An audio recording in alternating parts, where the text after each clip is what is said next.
Like notes through the hourglass, these are the songs of our lives.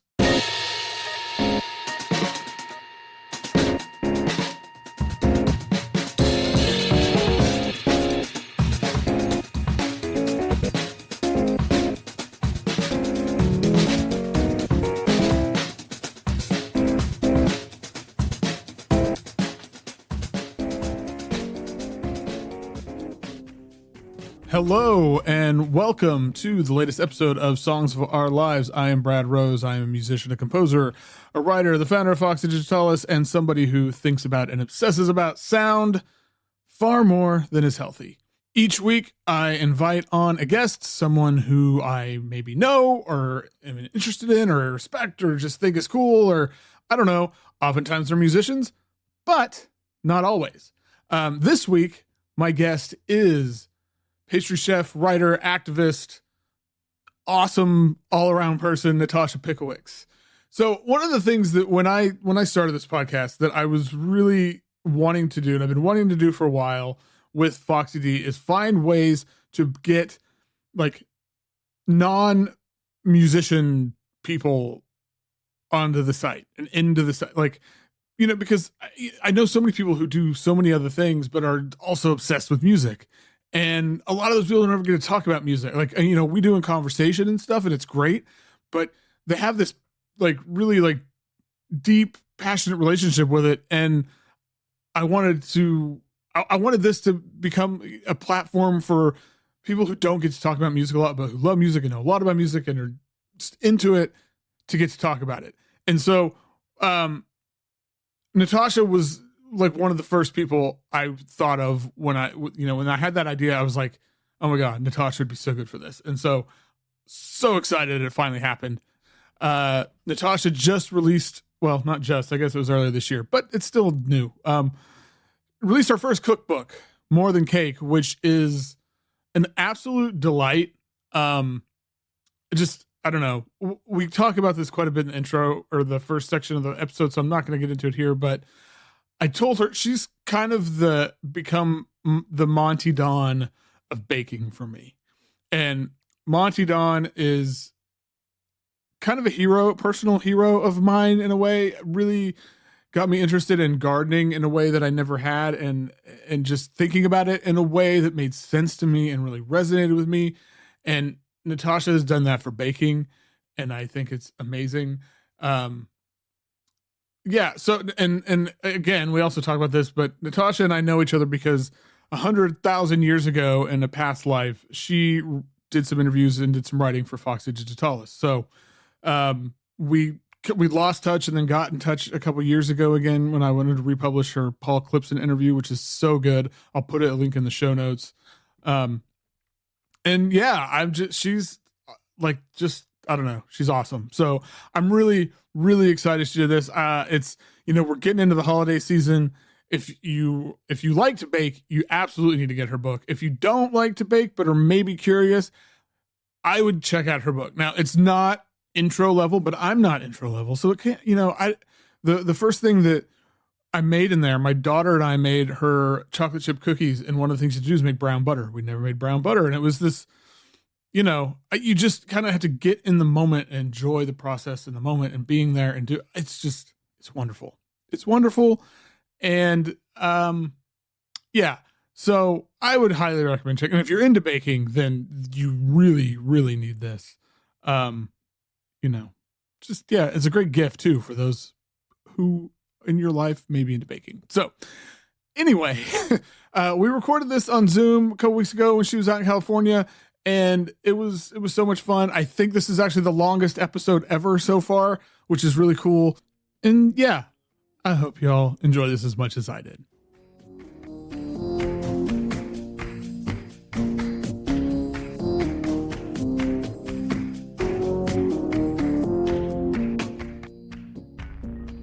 My guest today is a pastry chef, a writer, an activist, and arguably the most well-known Foxy Digitalis alum, at least outside of the music world.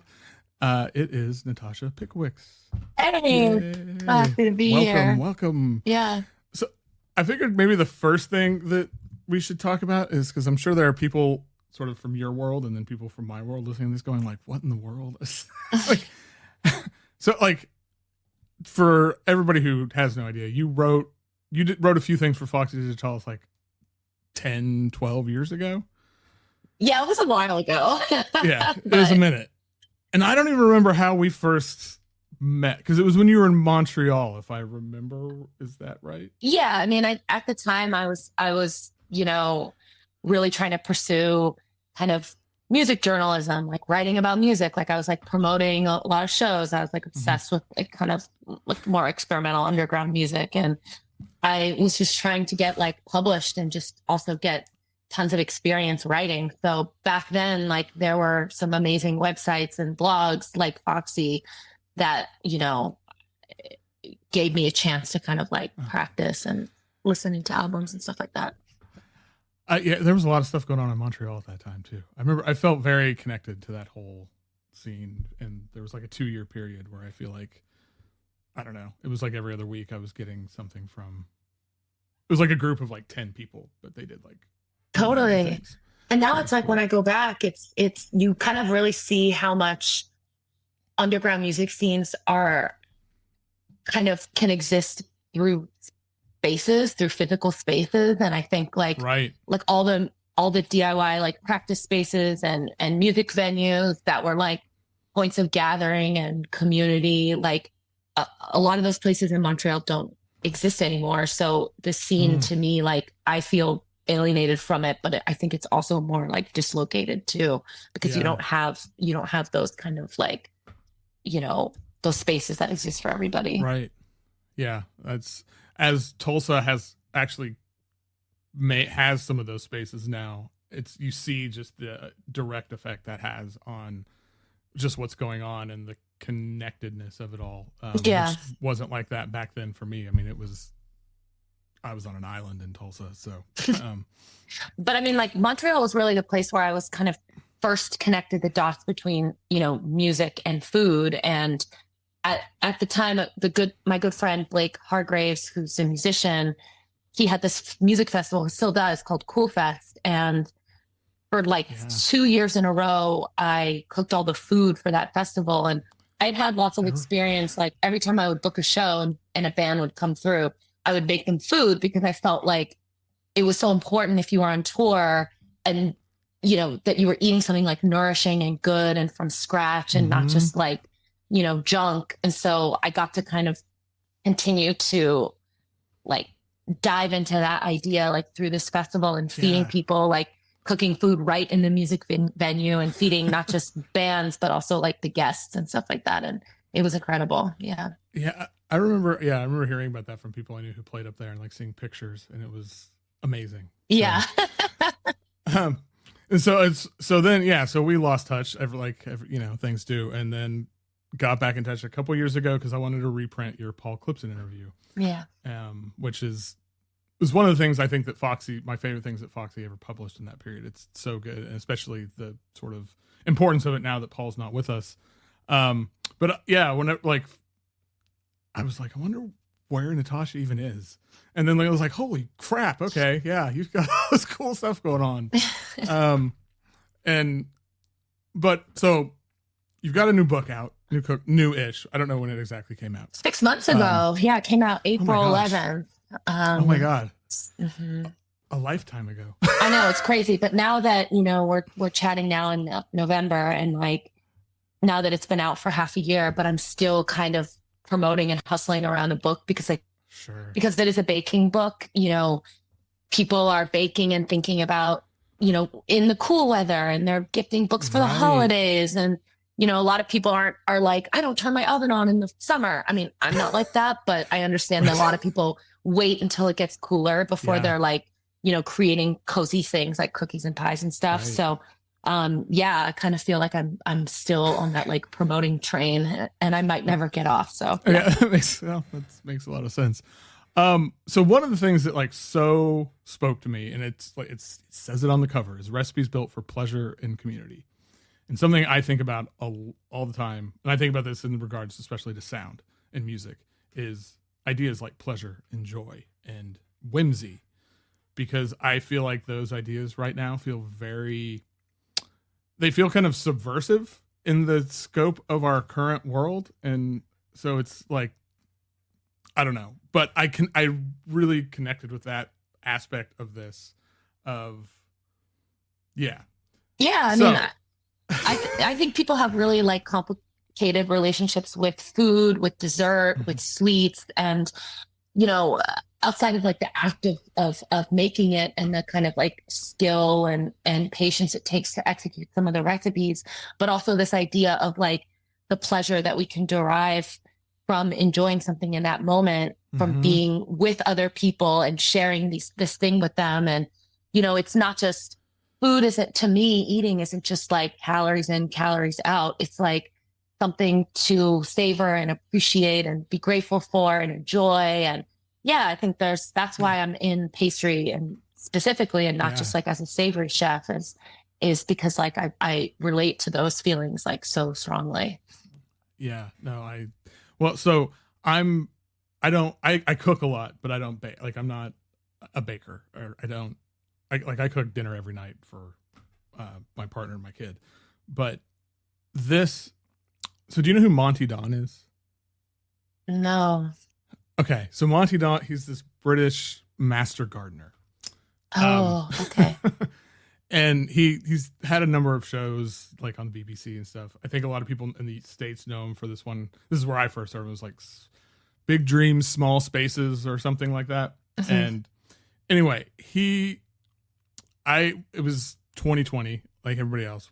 We started watching this show on Netflix, and he had like his approach to gardening kind of made me fall in love with gardening in a way I never had. And it was just like, you're going to try some things aren't going to work, some will, that's fine. Like, don't sweat it. He's also talked about like the mental health aspects of gardening, and especially, I mean, having your hands in dirt where there's nutrients and all these things. Like he's amazing. I love 100%. I mean, like I really identify with that approach, obviously, and not for nothing. Like I got into gardening a couple of years ago for exactly those reasons. It's sort of like there's like a sense of wonderment and kind of like mystical awe around watching things grow. Yes. But I think also just the being in the practice or the ritual of, being on your feet, handling things with your hands. Like there's something very like tactile and kind of like life affirming and meditative around those kinds of practices.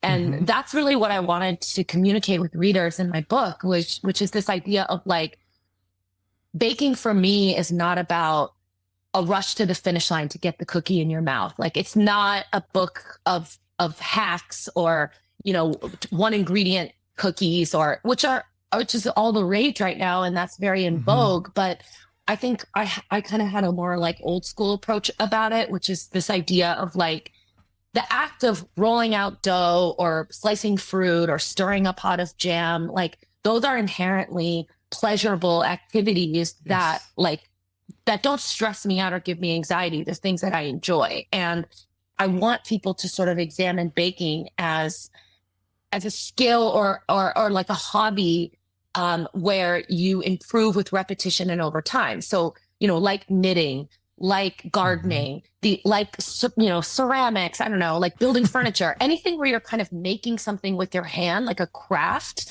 it's not about like, I want this sock in my hand right now. It's about like enjoying the needles and sitting there and zoning out. And like, you're not rushing to get to the end. The act of doing it is why you're doing it. It's not to have the stuff.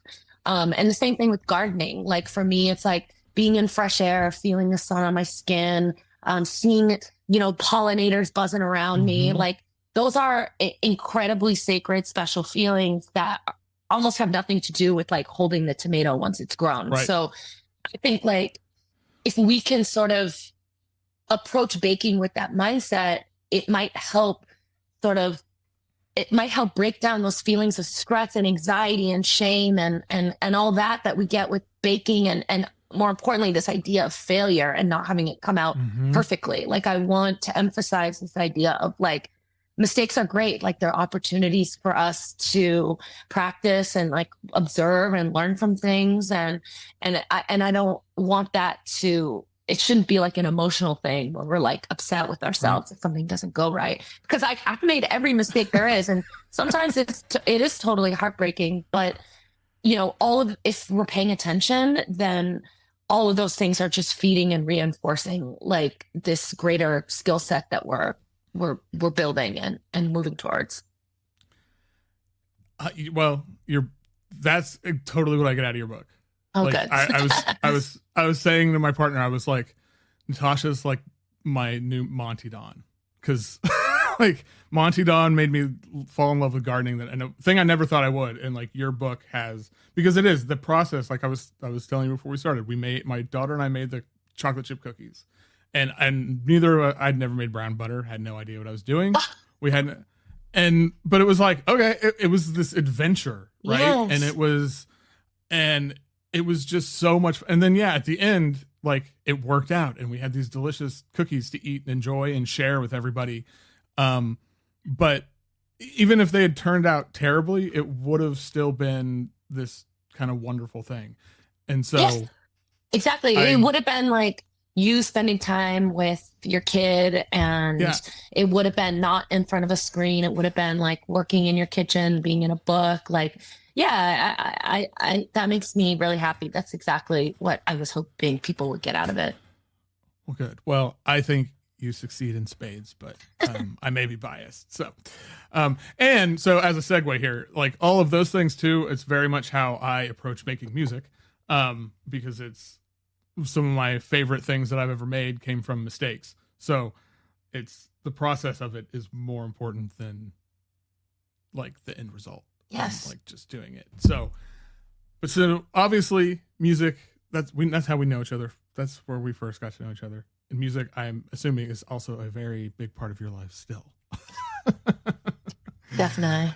It's different though. It's definitely different. It's definitely changed a lot. Like where, and I think that's probably true for anybody, but like, once I started working in restaurants full time and having early mornings and late nights, like I was going to shows less. I stopped like booking shows. Right. So I was less involved. I was like, I don't really feel like I'm a member of any scene right now, but I'm still like a lover of music, and it's a big part of my life. So, well, with that said, let's go like all the way back to the beginning. Cool. And what is the first song that you remember? Okay, so I had to really go back, but both of my parents, I kind of tease them about this a lot, but like they're both like aesthetes and intellectuals. Like my mom is an artist, my dad is like a film historian, but like their music and taste is like super normie. And so I think like when I started getting into like weird stuff, like they were kind of like, whoa. I mean, but they also are like incredibly open-minded people who have gone to shows that I've put on, who will listen to anything. But I think my dad, like he's born in 45. And so like a lot of the music that he grew up and listened to was what I grew up listening to, because that's still like the stuff that he loves. And he, I think the first thing that I remember is Bob Dylan, but it's one album specifically, the Highway 61 Revisited. And I just, when you hear that opening notes of like a Rolling Stone, which kick off the album, like it just, it kind of like kicks me back into time of like, these moments where my parents my dad had some like Dylan records, but this is the 90s, so everything was CDs. Right. But like I remember I can see the jewel case, like I can like feel it, and just like those notes, like the piano, like the way that the song opens reminds me of just like when my parents would put on music, and it was never any other Dylan. Like I know that there was other stuff too, like kind of like all the mainstream hits, but that's the one that like I just remember being so little and hearing it on road trips and in the house. So our dads are about the same age. My dad was born in 46. and I have very similar memories. I've talked about this a little bit. My two of my earliest memories are listening on Sunday mornings when my mom and my sister would go to church, and like if I was homesick, listening to Dylan records and Beach Boys records with my dad. Yeah. And this is also the song. This is the Dylan song. This was, like the first Dylan song I remember. And it's that jangly guitar. Like it's so distinct, and I love it so much. I still love it. Still, anytime that song comes on, I just get these kind of feelings that totally. I can't explain. And then, I mean, he's such like a great example of an artist like that. I think everyone like that you can come into your own personal relationship with later. So it wasn't until like I was in college or even out of college that I like dove into his discography like way deeper and kind of found albums that were like specifically like moving for me. But Highway 61, like that album is what I remember being like 5 and just, the like Ballad of the Thin Man I thought was like so cool and like, just kind of cool and creepy and dirgy, like the whole album, I think like enchanted me as a kid. Yeah, I love that. That's funny. Well, there you go. I totally relate to this, and that's always the thing I wonder too when I like am looking at people's song lists before. It's like I'm wondering what goes to what. So I wouldn't have guessed this was this, but and mainly because it was like, no, that's too close to what I would say. Yeah. Well, what's the song that makes you cry, and do you cry a lot? I love sad music. I definitely have like a deeply emotional relationship to artists, to albums, like not even like because it's loaded with a moment that I was in, but just of like the way that it makes me feel. Like I've had it's hard to really narrow it down. I think also like when an artist maybe has like a tragic story, this is so cliche, but like when an artist has like a tragic story that like heightens the way that I'm like experiencing the song. So like can I share like a few examples? Absolutely. Yeah. So a lot of people have multiple examples. So we'll talk about both of them, and then I'll pick one that's going to go on the playlist. Cool.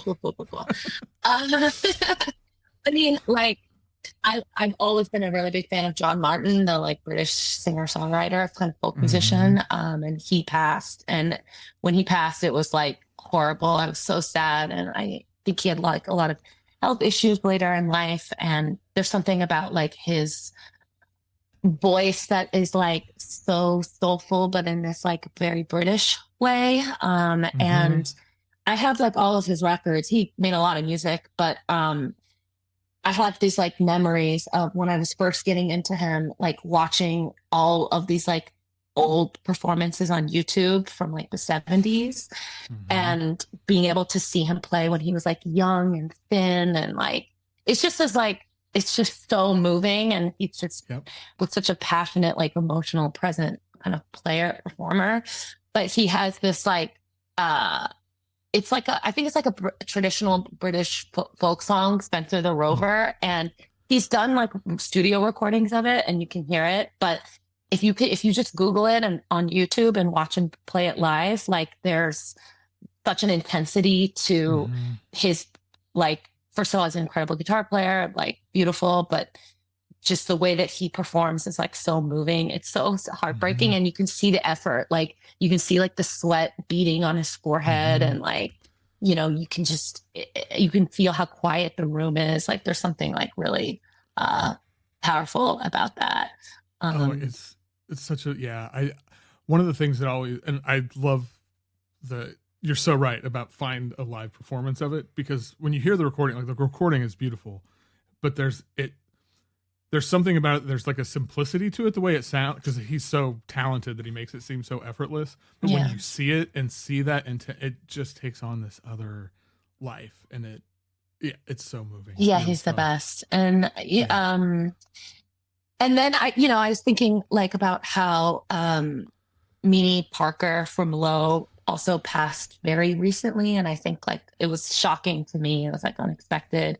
And Low is like a band that I really kind of grew up with, and their relation, their relationship, like as bandmates, but as like a couple, and the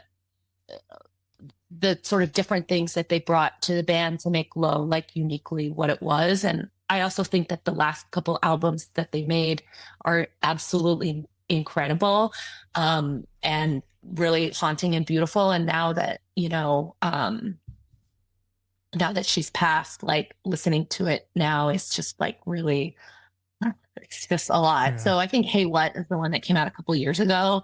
And I think like anytime I hear like a harmony of two different voices, and I think Alan and Mimi were very famously like harmonizing in this like very haunting way. Her kind of like higher register and his like lower voice, it's just like absolutely incredible. So I think the whole album is so beautiful. But I think the song Days Like These, which might have been like, I don't know if there's like a single released around the album, but it feels like a single. But I think like in the context of her passing, her untimely passing feels really, it's just a lovely song. Yeah. So this is going to be impossible to pick for one, but I have a story. So you ever have like, there's a band that like everybody loves and they're understandably, but somehow you sort of miss the boat early on. And then they have just like this sort of daunting discography, and it just, you can't find an entry point. Yeah. And it sort of passes you by. Low has been that band for me. That's like the Rolling Stones for me, but yes. Okay. but the thing, like, yeah, you solved my this song completely like destroyed me. Yeah. Like I have probably listened to it about 50 times in the last week. It is. And the whole album is like really, really, really cool. Yeah. There's lots of like cool, there's also beautiful kind of like texture. I think like some of their stuff that feels iconic from the 90s feels more like rendered through instruments, but there's lots of like kind of ambient noise and kind of this like texture throughout the album that feels like a little different for them. And it's like the album that came out before that, Double Negative, is similar too. There's kind of this like industrial texture to everything, and it's just like when her voice is so like almost kind of like angelic and sort of choir like, so the way it kind of sits on top of everything else, it's just amazing. Yeah, I listened to the whole out. Like I said, I never felt like I could find an entry. People, you would hear different things from. I don't know. It just was overwhelming. Yeah. But like this solved my problem. Like, so now I'm on like this Low journey of discovery, and it's pretty incredible. Yes. Love that. And it started because of this. And their harmonies it's something else. Like there is. Yeah, they're chilling. Yeah. Like there's an otherworldly thing happening with the way their voices work together. 100%. I love it. So, shit, I can't pick one of these two songs. These are like I'll leave that up to you. I could keep going. There's so many. Like I said, I love sad music. So yeah, well, I understand. Well, yeah, I don't know. I'm probably gonna make an exception and just put them both on the playlist because it's my podcast. I make the rules. Well, okay. On the other side of this coin, what's a song that puts you in a better mood? Oh yeah, this. I mean, there's so much here, but like I love Lindsey Buckingham, who's famously in Fleetwood Mac. But I think like people like to talk about all the like different phases of the Peter Green era, the like it's like it's a band that's gone through a lot of like lineup changes. But I think like we can all agree that all of the recordings that Lindsey Buckingham are on are like the most fun and like the wackiest and the craziest and the weirdest and like but I'm a really big fan of all of his solo albums. And those are like records if I'm like DJing out somewhere, if I'm like having a party, like I can put on like Go Insane and people will just like lose their shit every time. So like the I Must Go is like wasn't one of the hit singles from the album, but like it's just like he's just a genius at around creating like hooks that are weird, like these kind of little earworms that kind of like get into you. But then when you couple that with the kind of like early 80s production that is like really trademark to that like period of his solo stuff, as well as like the Fleetwood Mac stuff that was coming out in the early 80s. Like Tango in the Night was like, came out right around Go Insane. And you're just getting like a perfect kind of banger. And I think like I love pop music and dance music that feels like a little off, a little weird. You kind of get hit. They kind of feel a little coked up, you know, like there's something kind of frenzied about it. There's something like it feels kind of druggy. And like they're just songs where like, you know, I think like with a band like Fleetwood Mac, like so much of their catalog is canon that when I hear the songs, I'm almost like not moved because I'm so tired of hearing them. Like there's some, obviously there's some exceptions, but like, I think that like whenever I'm trying to DJ or play something out or make a cool playlist, I'm like, I don't want to play the hits. I want to like play a song by an artist that you know, but not a song that you know. So like I Must Go is just like, it's just one where you're getting his amazing voice. You're getting that great like synth sound. It's just like pure 80s pop, like beautiful. Yeah, it's so the vocal arrangements on it and all it's like wild. Huge. Yeah, it's one of those things where I don't know how, and I say this as somebody who makes a lot of weird music and stuff, but I have no idea how you come up with this. Like it's you're drugs, just insane. I don't know. Yeah, I mean I think that's the answer. Yeah, no, I think when you said like those like coked up 80s, that always puts you in a better mood for like obvious reasons. Like, I mean, like not being coked up. I'm not suggesting anybody go get coked up. I mean, do what you want, but like, I feel like Fleetwood Mac is so like a choose your fighter kind of band. Like it really tells you something about someone when you're like, who's your favorite member, like, and why? You know, like whether it's like Peter or Bob Welch or it's like Stevie Nicks and Christine McVie just passed. Like, but she had more bluesy thing. Like, and so I think like whenever somebody's like, oh yeah, Lindsay's my favorite member, like that kind of tells you a lot about like what, like, because his catalog is so different in a way.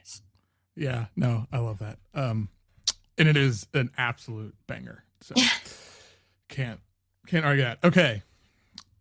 What is objectively the best song of all time? I mean, I love having objectively right opinions about everything. That's like probably it's like so annoying about talking about music with me is because I'm like so sure I'm right. I have to be annoying and like mention two things again, and also feels very like I picked like I was thinking of two songs that are both kind of like epic, you know, that are kind of like epic in scope and sort of long, and two of my favorite bands also, but I bet, have you gotten anybody like that saying the Velvet Underground for this before? Like, I feel like it's so obvious, but not this song. Oh, so, okay. It's a different song. Cool. Well, I was thinking Sister Ray, which is from White Light, White Heat, and like Sister Ray, that specific song, I think for me personally marks this moment where like, when I was in high school and kind of like getting into Velvet Underground and like, you know, all of their like maybe more famous songs and then really hearing Sister Ray, which to me like epitomizes like this great kind of like groovy kind of rock song at the beginning, and it's like chugging along and it feels like hooky and it feels like a contained, and there's like, you know, and they're so great at like writing these like 2-minute long, like kind of perfect little rock songs. But then something amazing happens, which is like the song kind of like goes off the rails and it sort of devolves, and then it kind of turns into something else entirely, which is like you get this kind of amazing sort of squall sound that like I think, you know, it sort of foreshadows like all of this other music that like Lou Reed was going to make like later on that was like really abstract. And I think for me, like being in high school and like hearing that and trying to understand it, it really like blew my mind. Like Velvet Underground and like Sonic Youth were like bands that like, you know, sat in this world of like commercial rock music, but then they were like bringing in all of this like other abstract stuff. And it's such a cliche, but like the Velvet Underground was a gateway band for me too. And I think because I was more interested in what was going on in like the last half of that song, like once everything starts to like kind of deteriorate and sort of like degrade. And I think like it's just such a perfect song because it really represents how much possibility there is in music with making music sonically, and that like one song could sort of encapsulate like, you know, a kind of a groove, but then also like something that felt like atonal and not groovy and like something completely oppositional to that. But if you're the Velvet Underground, like those things sort of they exist, they all work together in synchronicity. And that, to me, that like epitomizes like what, like the incredible, like vast, like infinite power that music can have and what it can do. So yeah. I think Sister Ray is one of the greatest moments in rock and roll history. So I think it's boring, but yeah. And then Talk is like one of my favorite bands of all time. I love their 80s like bangers. Like I think I'm kind of gonna go back and go through phases, but later, you know, I got into Talk being more into their like kind of art rockier, kind of like proggier stuff that Mark Hollis was doing like towards the end of them making albums. And Laughing Stock is like one of my favorite albums of all time. And I think that I really believe that Asking with Love is like a perfect song. And again, like it reminds me of Sister Ray in that it has the song sort of like degrades like towards the end as well. Like you sort of get all of this like instrumentation that sort of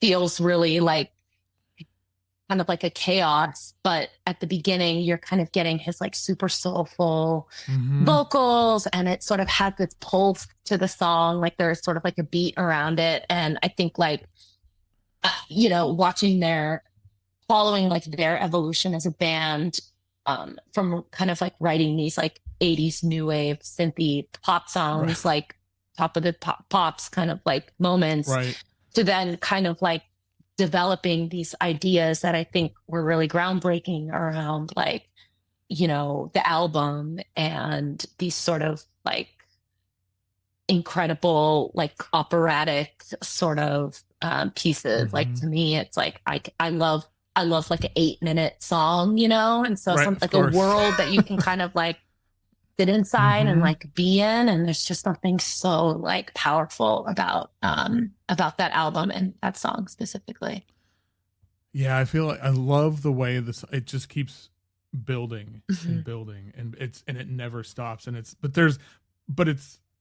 I always feel like there's this sort of gentleness to it, but it's also super intense at the same time. I don't know how they managed to pull that off, but yeah, no, it's, and like every lyric is like line is a work of art. Oh yeah, totally. Yeah. So, and that was another one where like, just to plug YouTube again, but like if you can get on YouTube and watch him perform live, it's really astonishing, and his voice is so incredible and powerful, and it's really, that was another one where when he passed I was like beside myself. So yeah. Well, you're making this like impossible. Normally it's easy for me to pick one of the multiple options, but god damn. Well, I think if someone already did a Velvet Underground song, then maybe you go Talk. Well, that's true. Maybe so. Although someone did a Talk song on something else. So. Oh, really? Dang. Okay, I gotta use it. So, but they're always different songs. I was like, my picks are different. No, turns out we all like the same music. Yeah, who knew? Okay, well, completely different tangent here. So, what's a song that you used to love, but now you find it to be a little bit cringeworthy? Like, if you listen to it now, you're like, well, you know, I actually don't really have that relationship with music. I think that pretty much everything I've ever listened to, I don't really believe in like guilty pleasures. I believe in just liking what you like. And there's not much out there that I would be like embarrassed to say that I listened to at one point. Like even when I was like, you know, in middle school listening to like pop punk in San Diego and going to like Warped Tour. Like, I mean, I'm like, yeah, I was like 12. Like I was a 12-year-old in San Diego. Like I went to a Blink-182 show, you know, I'm like, I don't know. I don't listen to that stuff anymore, but it's still like a part of who I am. But I feel that. I do an entire podcast about the band Rancid, so I have no legs to stand on. Amazing. Rancid's good. Hey, I will. Yeah. Anyway,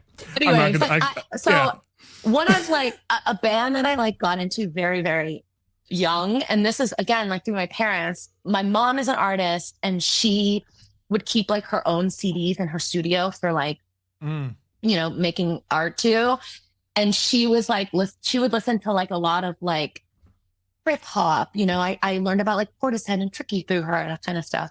But she was into Pink Floyd, but she was into like the more embarrassing like Division Bell era Pink Floyd, like your 80s Pink Floyd.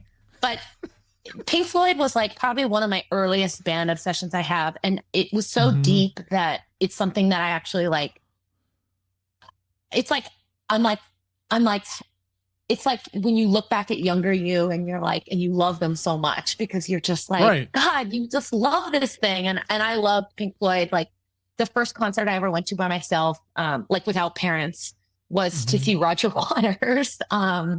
So at the San Diego Sports Arena amphitheater. But Animals is like, I think, a very underrated album. And it was kind of like the first Pink Floyd album that I like super duper fell for like very hard. Like I thought it was so cool and like conceptual, and it's like it's only like 5 tracks, but the first track and the last one are like a minute long, and then it's like it's all kind of like a riff on Animal Farm. So all the song titles are like named after, it's like sheep and pigs and dogs. It's like it's like hilarious. But I also want to like proudly own that I was like, yeah, I'm into like that period of Pink Floyd. But that song, the pig song, like when I started seeing the person that I'm with now, and he's a musician, and we are like, you know, sharing each other all the like music stuff that we love. And we like pretty much all the same stuff, but like, you know, I think he's like, oh, I'm not into prog, I'm not into Pink Floyd, like that band. No, that's like not that's corny, like that's cheesy. And I was like, no, but like listen to this. And you know, when you like listen to something in your headphones or you're by yourself and you're like, this is so deep, it rules. It's really resonating with me right now. But then you like play it out in front of other people and you're like, it's not hitting. This is like not the vibe. Like I could like see on his face that he would like, like, is this like romantic music for you? And there is something that's like so kind of like earnest and kind of like dorky about like a lot of Pink Floyd, I think. And it's cool to only like Syd Barrett era Pink Floyd, but I want to like proudly stand beside my like late, like my, you know, I have like solo David Gilmour albums. It's like so embarrassing, but it's like, yeah, it's like I'm embarrassing about that anecdote, but like I'm also like, yeah, I don't know. It's like I think that's Pink. That album is why I like got into Talk, for example. You know, like I love like proggy, long, epic, kind of operatic things. I feel like Pink Floyd was a kind of gateway for a lot of people to stuff like that. Like I never really got into Pink Floyd. Like I'm kind of agnostic about it, but I do love that story. Like I know that feeling so well of this thing. You're like, oh my God, this, and as soon as it's outside of your head, it's just, you're like, what have I done? Yeah. I'm like, ooh, I'm like, it was like too soon in us dating. Like for me to play something so intimate with him, I was like, this is too much. I love it. Okay. Well, so on the flip side of this, like what's a song that people hate, a lot of people hate, whoever these people are, but you love it? And like I say in the thing, you can kind of make your own context for this. So yeah, I mean, there's a lot. I think a lot of the music I like, other people hate. Well, but I was thinking about how like when I first started working in restaurants, like when you're working in a kitchen, like often there's, if you're prepping and you have like a whole day of work in front of you, there's always like some kitchens will like let you listen to music. And I obviously like, I'm always the kind of person who like wants to be in charge of what is playing on the music. And I want to be able to like control the playlist and the albums and everything. But like I would be working in kitchens and I would put something on and people would be like, what? We cannot, like, this is so, please change this. Like, this is terrible. And when I first moved to New York, I started working at this restaurant, these restaurants, Marlowe and Sons and Diner. And at the time, the pastry kitchen, or the pastry cook there, the pastry kitchen was on the second floor.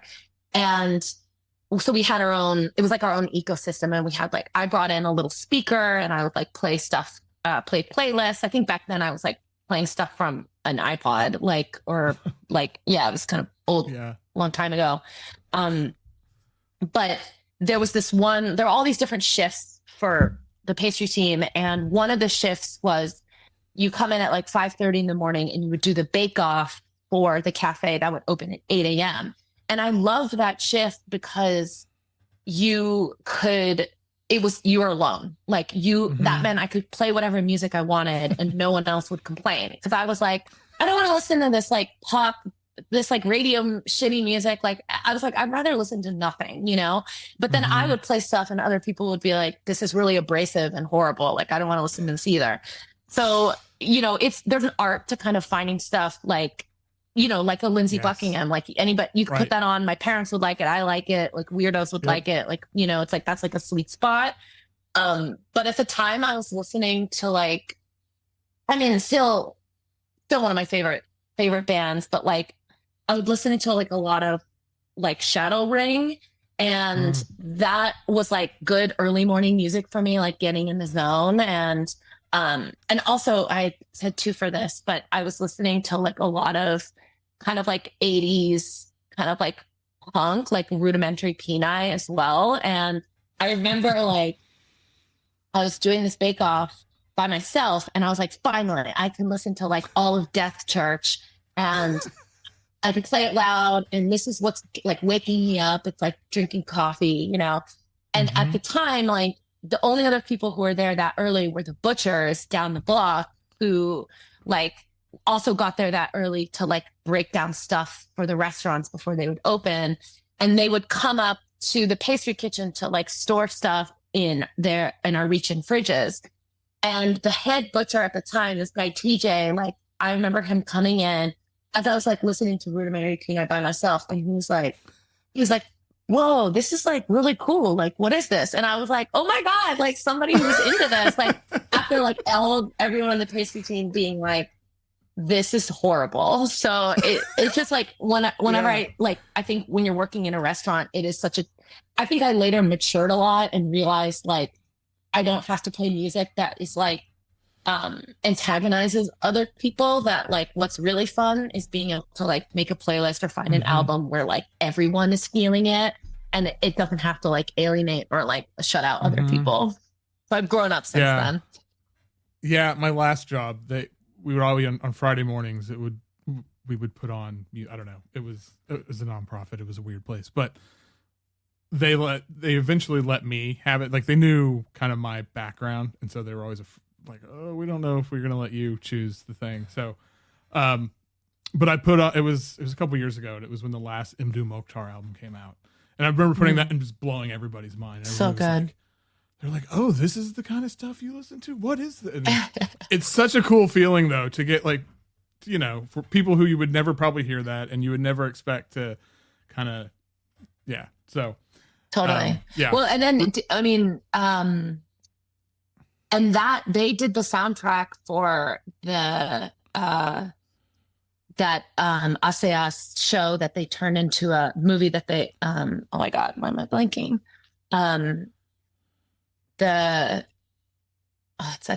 It's escaping me right now, but the like movie that he did with Maggie Chung, they made into like a TV show.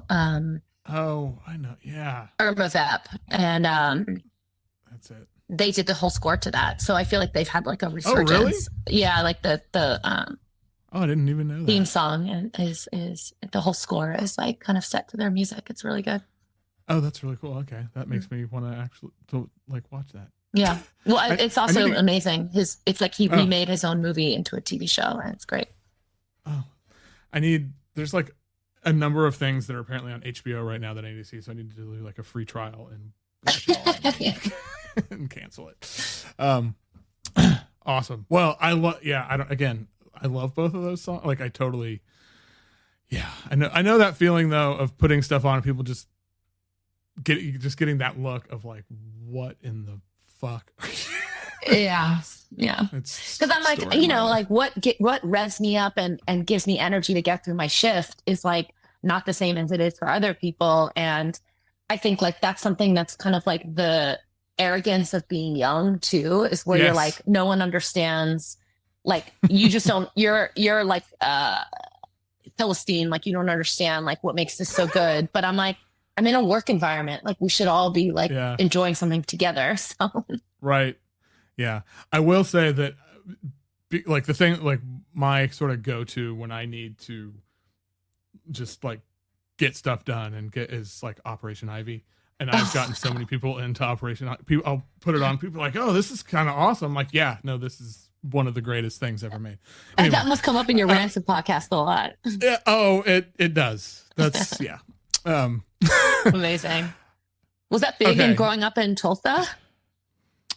It was big for me, like West Coast. My sort of trajectory, it was like Nirvana was the thing.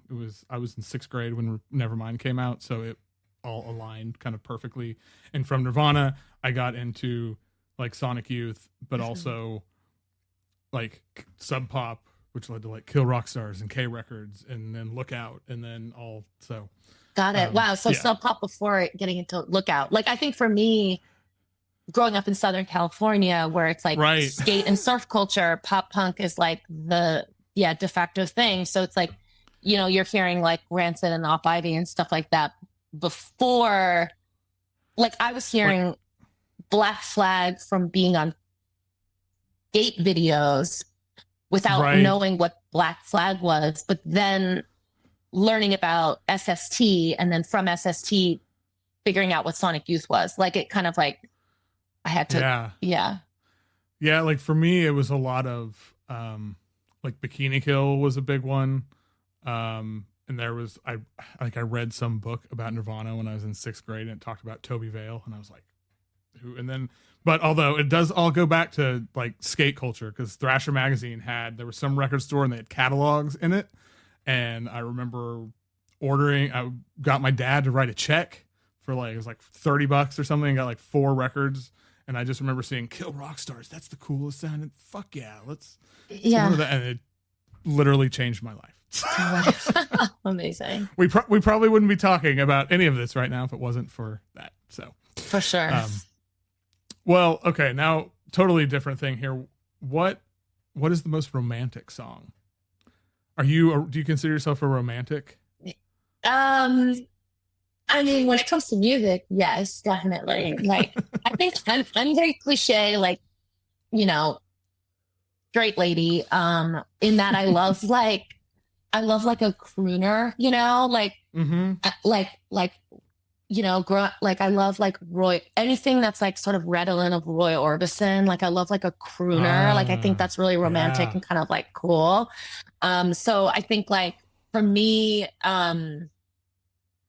so of course, like Chris Isaak feels like kind of a cliche, but I also want to like urge listeners to really consider and investigate his whole catalog, not just like the hits or the songs that because he has made some really incredibly beautiful albums. Like I love Heart-Shaped World is so good. San Francisco Days is so good. Like all of this, and he just got this like incredible voice that sort of like when I got into him after being into Roy Orbison, just felt like a very lateral kind of move. But I think like the song that I was thinking of, I mean, God, there's so many, but Can't Do a Thing from, I think that's on San Francisco Days.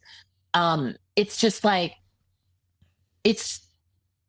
maybe to other people it's corny, but to me it's like perfect headphone music. It's like so good. It's definitely kind of gets you in the mood.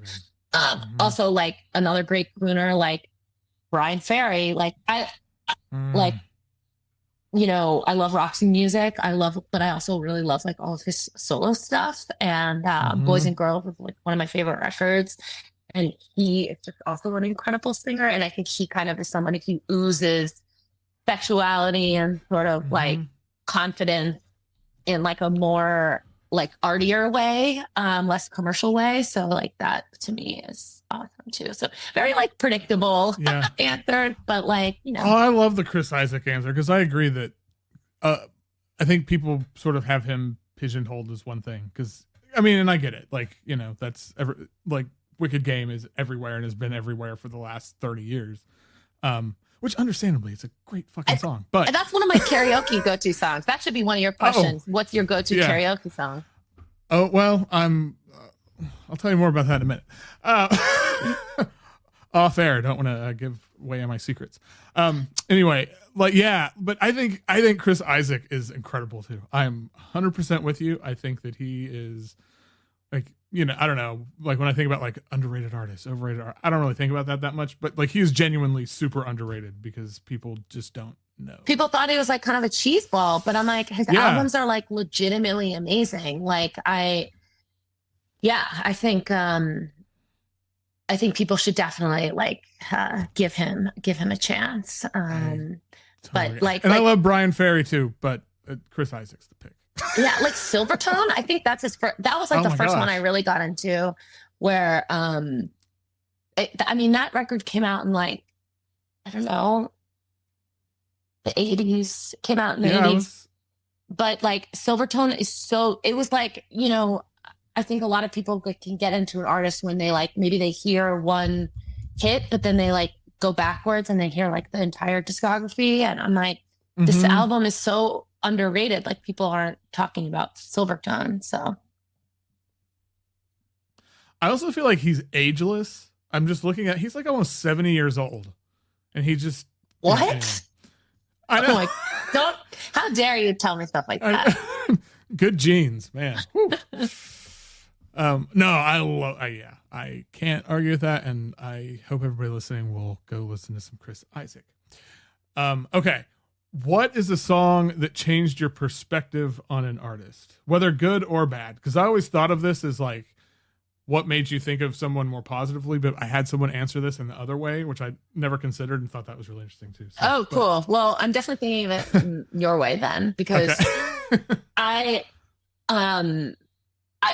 Scott Walker is one of my favorite musicians of all time for sure. But I think like, because he's recorded so few albums, it took me a long time to get into his solo stuff. I think like honestly, I think I just like didn't really know about it. Like, but growing up, but like being into music in like college or high school, knowing the Walker Brothers, like I think now I love the Walker Brothers. Like I have a whole appreciation around that. But I think like when I was in college and I didn't really know about his work as a solo artist, I kind of heard the Walker Brothers, you know, the sort of like chamber pop kind of like British, well, they're not British, but like, you know, it had this kind of like 60s, like sort of pop around it.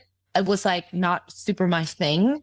But then I started getting into his solo stuff the year that The Drift came out, which is like, I was in college. I think I was like I either just graduated from college or I was like a senior or something like that. And it was just such a big deal at the time. Like, he was on the cover of Wire, like around that album. And I was like, oh my gosh, he has like solo. So when that album came out, I kind of like went backwards and listened to the other two albums he made, like one from the 90s, Tilt, and then the one that came out in the 80s, which is like one of my favorite albums. I just love that sound of like that like distinctive, huge, deep voice, like sonorous voice, but then it's kind of like 80s style production where there's like kind of these like great synth sounds, and there's sort of like it's kind of like creepy, but Climate of Hunters, the album.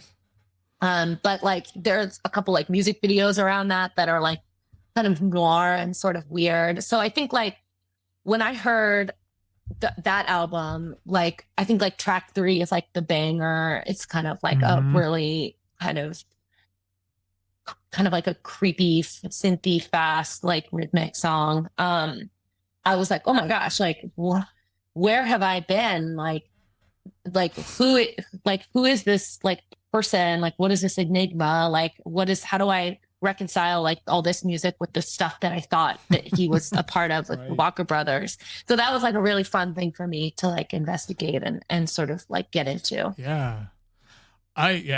Scott Walker is one of my favorites of all time too. And Climate of the Hunter, I feel like is such an interesting album because to me, it's like the bridge between like, I mean, Scott 1, 2, 3, 4 get progressively weirder. And I think like Scott 3 is a utterly perfect record, but totally. I feel like Climate of the Hunter is where it started to turn. Like he was like, okay, I'm going to now really just lean into my weirdness even more.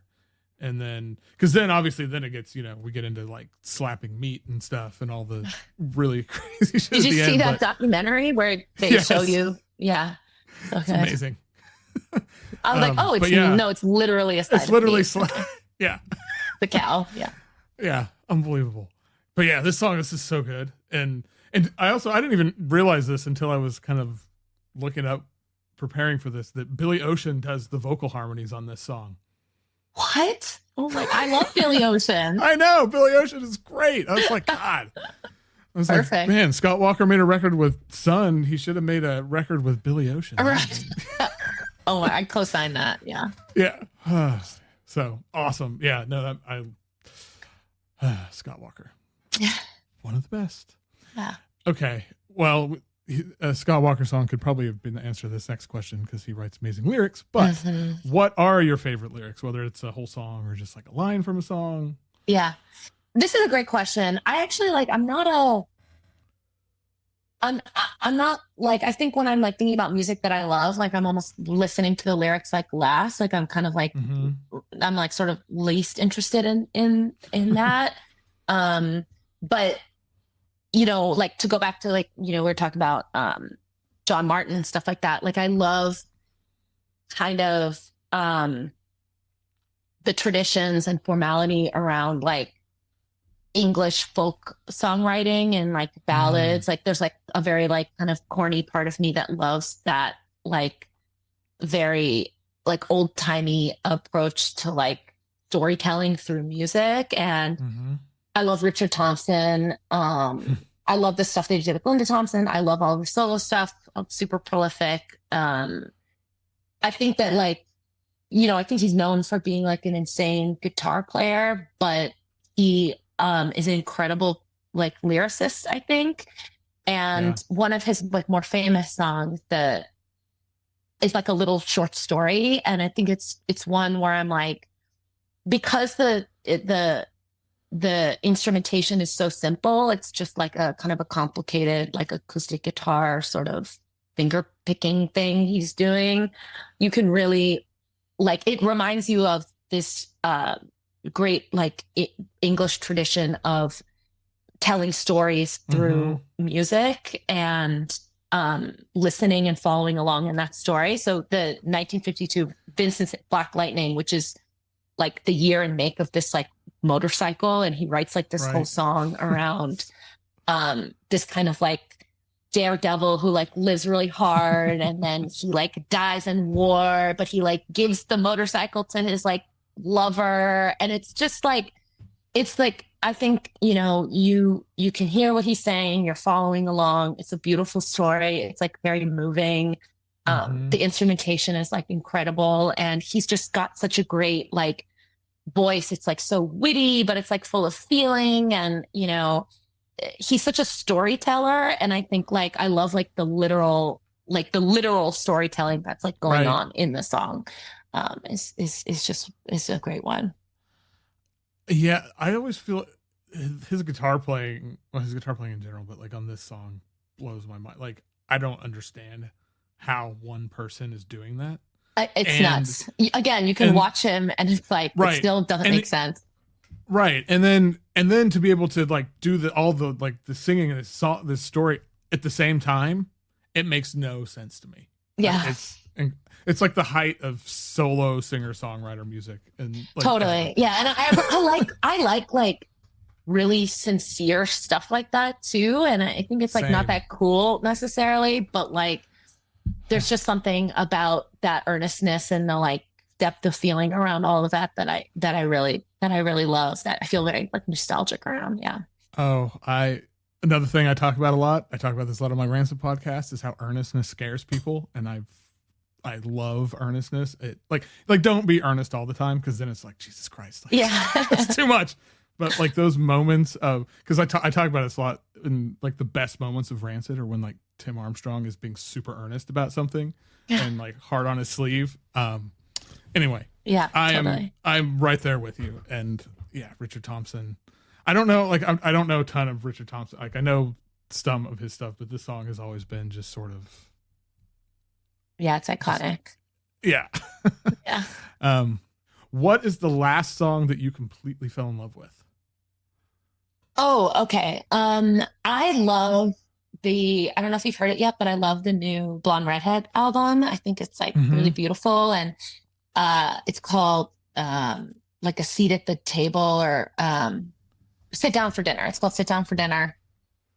And I saw them play at, they all live in New York, so I like to see them around a lot. And I saw them play at Baby's All Right, this like venue in Williamsburg.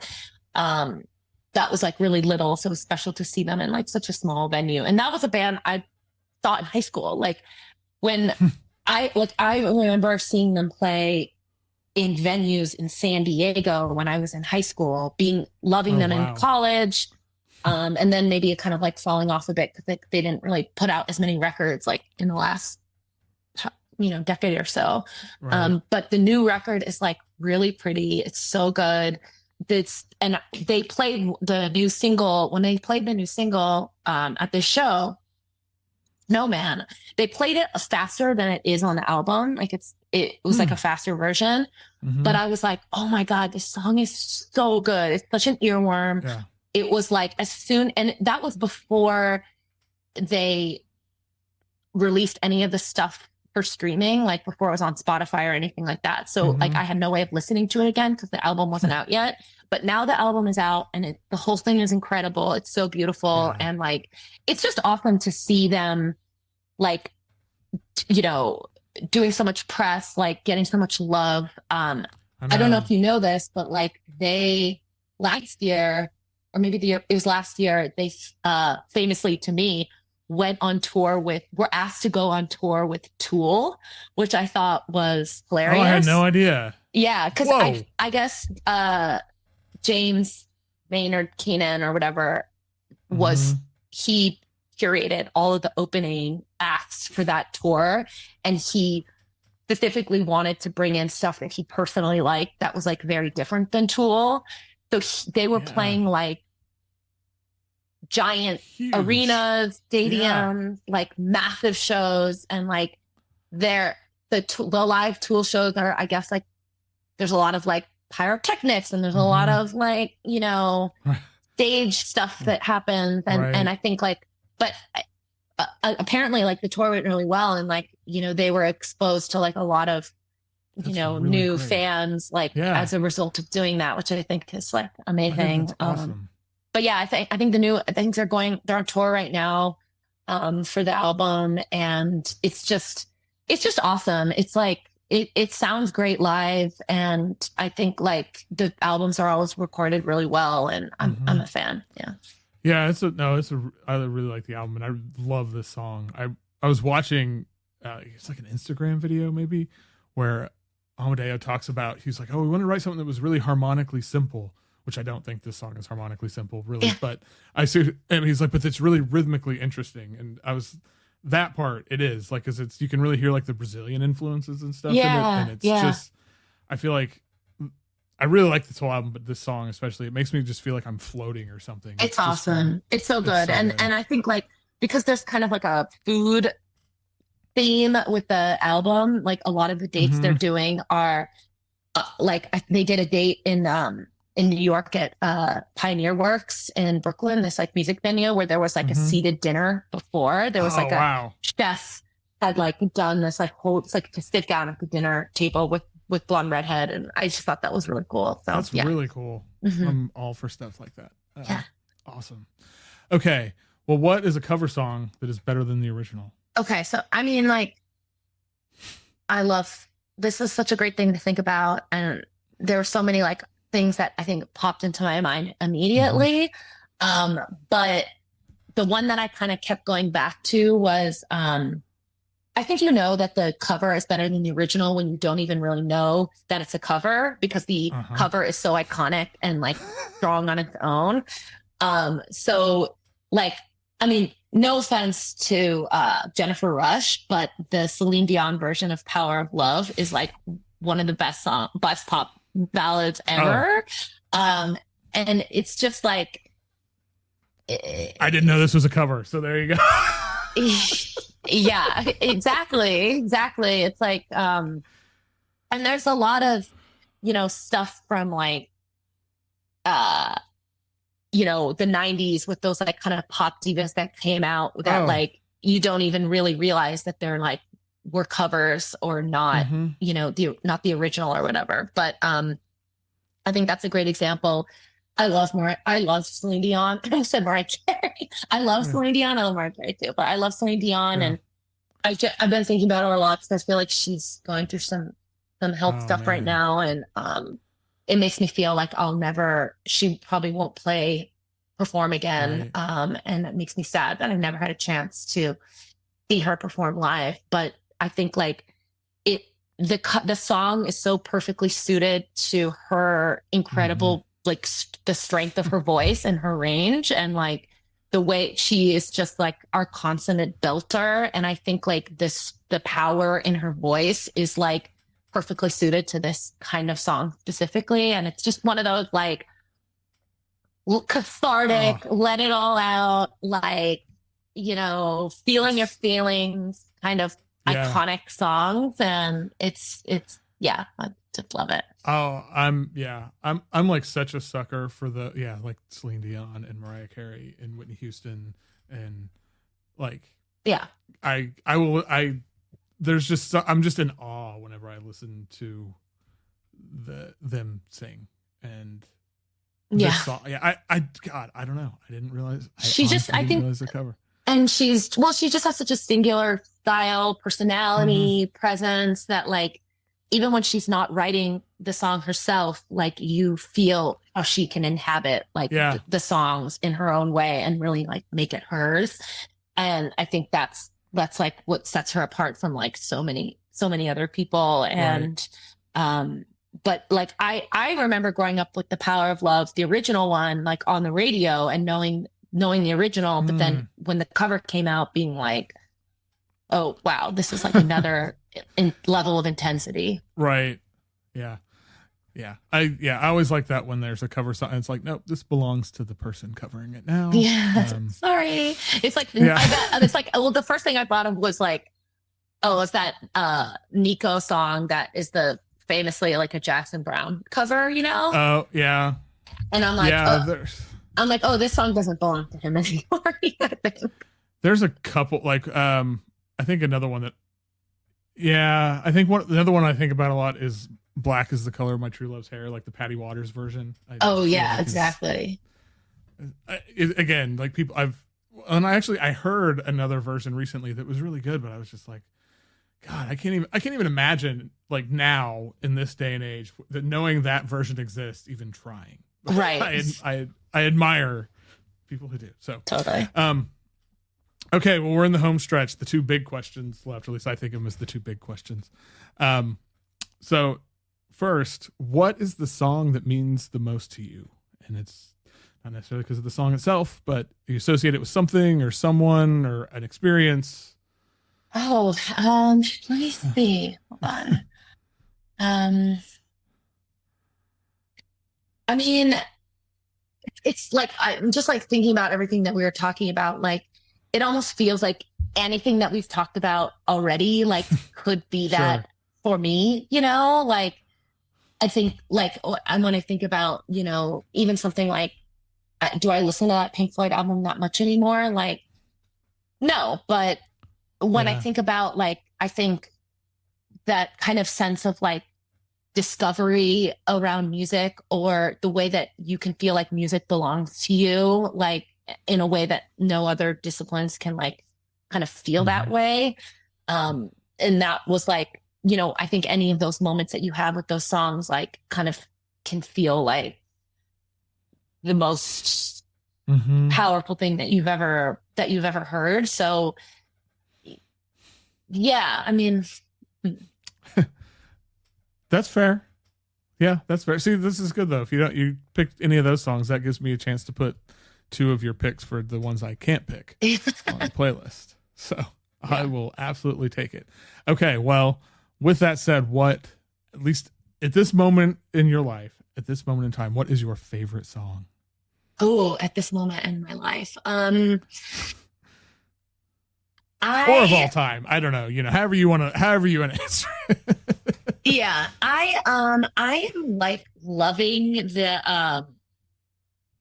I feel like all my picks are like so retro and really like giving away my age, but I'm really loving the new PJ Harvey album. I don't know if you've heard it at all, Yeah. but like Mm-hmm. I think that she's like gone there was like a beautiful profile about her in the New Yorker recently, and people are like diving into her work. And I also love, like, she's kind of like her and people like Kate Bush, like English people kind of like live in their little hamlet in like the English countryside. They don't travel very much. Mm-hmm. They don't get out very much. Like, I was just reading, like, Kate Bush was, I mean, whatever the fuck the Rock and Roll Hall of Fame is, like, fuck that institution completely. But Right. Kate Bush is like being inducted this year, like for, like Did finally, you know like whatever. the coolest thing about that though, because I think is that Big Boy from Outkast did the induction speech. Because like Big Boy is the biggest Kate Bush fan in the world. Oh my God, I It's love that. I love I his loved it music so. too. Yeah. Oh, I know it was so sweet. Like I saw something about it. It was so sweet, and he's talked about like meeting her and how much like fanboying out about Kate Bush. I'm like, oh my god, I That love you. rules. Wow, Anyway, he's so lucky. Yeah. But like I think like her and PJ Harvey are like kind of famous. I mean, PJ Harvey tours. She's touring Europe for the new album, and I hope she comes to oh my gosh, the yeah. US, but I don't know. I've never seen her play live, but the whole new album is like amazing. It's so good. It's super beautiful. I'm just loving the whole thing. There's some like kind of bangers on it. Like, let me see. The Child's Question song is amazing. The August one is so good. I mean, the whole album is great, but Mhm. that's probably like an album I'm really loving right now. Yeah, but like, yeah, Kate Bush of all time, of course. Like, yeah. Yeah. Kate Bush is. I've taught. Kate Bush has come up a couple times, and I think I was saying this. It's actually the episode that comes out next week, but we were talking about that when there are certain moments in your life, in your creative life, especially, and it's like I don't know what I should do here. It's like, well, ask what would Kate Bush do, and like you probably get a pretty satisfactory answer because I Yeah. just And think she there's a is. good like Pink Floyd connection there too. So that always helps me Yeah. justify my like love of David Gilmour, where I'm like, he played Yeah. on the first Kate Bush record. Yeah. The song you had on your playlist was A Coral Room, which that song is one of the, oh my God. Like talk about a song that always makes me cry. Yeah. That album, I Oh love my that God. album. Like Oh that my came God. out, I It's so think good. also 2006, 2007. Yeah. And it was after having been so like ardently, like passionately about like her older stuff, Mm-hmm. like to hear like a newer recording from her as like a older woman, like it just felt like Mm-hmm. so powerful and deep and amazing. And I remember it was like a double. CD. Mhm. I had like the CD. Yeah. Well, Kate Bush is a perfect place to end it because Kate Bush is one of the greatest Absolutely. ever. Okay, so your book, More Than Cake, is out now. What else do you have coming up in the next couple months that people should know about? Yeah, I mean, check out the book. Like, I'm on Instagram, it's my name. I'm usually like posting about like stuff, like events I'm doing, tours, like I'll drop recipes, talk about stuff I'm working on. But yeah, just like being able to kind of, if people, check the book out from the library, like borrow it from a friend, like check it out at the bookstore. It's just like, it means so much to me to have people like engage with the book. So, yeah, I'm just grateful. Everybody definitely should check it out and follow you on Instagram because you have one of my favorite Instagram feeds.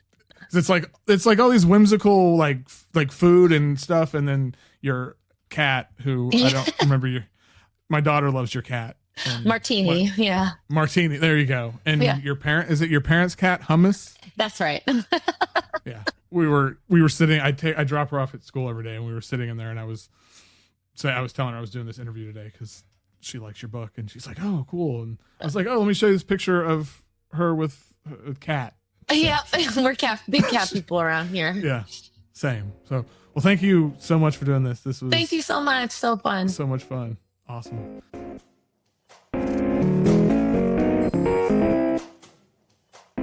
Thank you again, times a million, to Natasha Pickowicz for taking the time out of her very busy schedule and recipe testing and all of those things to sit and talk to me about songs and music. And it was, what a great time. What an awesome person.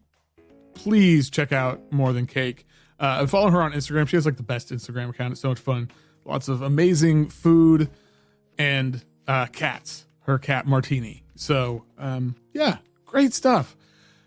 Thank you all for listening. Of course, as always, you should check out the playlist of Natasha's songs. Link is in the show notes. Sign up for the Foxy Digitalis Patreon. Patreon.com/Foxy Digitalis. $5 a month. You get these episodes a week early. You get an extra Patreon exclusive section, which tends to get really fun and a little bit wild. And yeah, there's lots of other stuff over there. It helps keep this going, keeps the site going and evolving. One of the things really hoping in 2024 is that it can kind of beef the Patreon up and, just be bringing in a little extra money to afford to hire an engineer to help with these episodes. And because I spend way too much time doing that. And there are other things like I want to do to cover music and talk to people. So anyway, think about it. Patreon.com/Foxy Digitalis. Holler at me on Instagram, Twitter, Bluesky, Mastodon. Send me an email. Send me a voicemail. I don't know. Send out good vibes into the world, and maybe I will catch them. Or something like that. And hey, go bake something. That's definitely a thing you should do this weekend. And in the meantime, or while you're doing it, be sure to listen to whatever the hell you want.